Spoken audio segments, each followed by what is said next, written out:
There it is, the Orange County Performing Arts Center right behind me. I'm Curtis Anderson. You're watching TCU Place, the Inside Story, and you can tell I am nowhere near Saskatoon. We are in California taking in the Phantom of the Opera. Of course, this is the final stop for Phantom of the Opera before it comes to Saskatoon later this month. They've been so grateful, so helpful, taking us backstage, touring us around, getting the inside story on what we can expect when Phantom of the Opera comes to Saskatoon, April 23rd to May 17th. First up, we talk to Frankie Fehr, the wardrobe supervisor.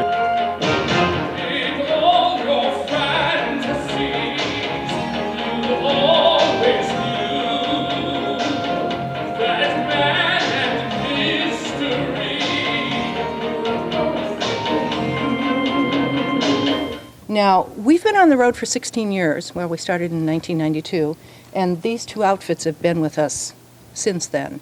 And how we take care of these is in every city we have 14 local dressers who dress the show, and 10 of those work 4 hours every day just to keep everything in good repair. And they do laundry, they sew, they bead, whatever it needs. So, I don't know, they're kind of like old friends now.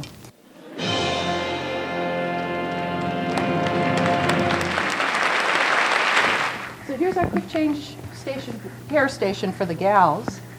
So, 18th century lady, my nice big blue dress, this is the wig that she wears. The confidant who's in the Il Muto scene wears this wig. And this is one of the masquerade wigs. My wild people, of course, have to have a wild wig, which are these over here. So the whole show is put together, so from top to bottom, each person is very carefully planned out and designed to look complete. They also have jewels and furs, depending on what part they're playing, which we also have to make sure are incorporated into the changes.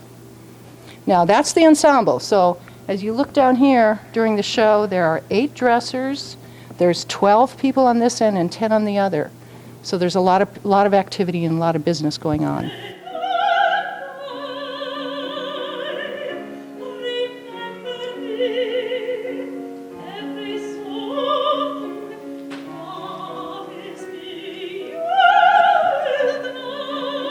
There's so much detail to it, but what's really nice is that our company wants to keep it true to its original form.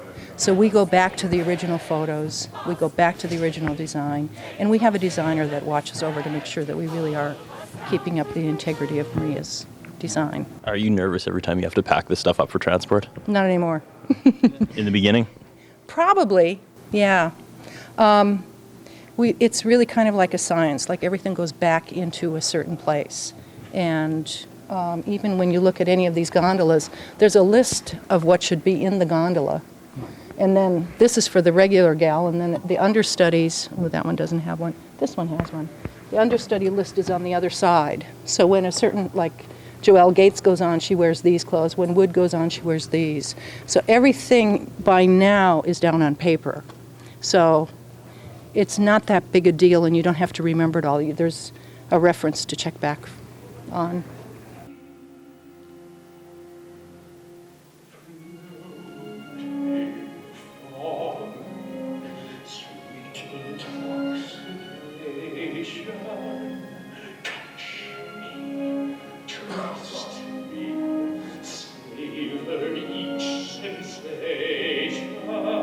A few years ago at the Super Bowl, Justin Timberlake and Janet Jackson did something that brought the term wardrobe malfunction to pop culture. I'm guessing someone like yourself scoffed at that. Can you take us to a time, a place where you were working on a production and a legitimate wardrobe malfunction occurred?